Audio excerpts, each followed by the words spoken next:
Hello everyone! In today's video, I'll show you how to change your flight date with Lufthansa Airlines.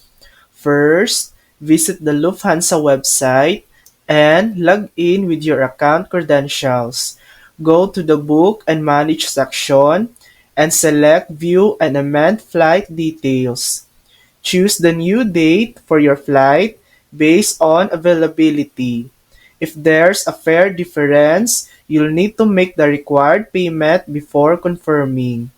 Once done, you'll receive a confirmation email or SMS with your updated ticket details.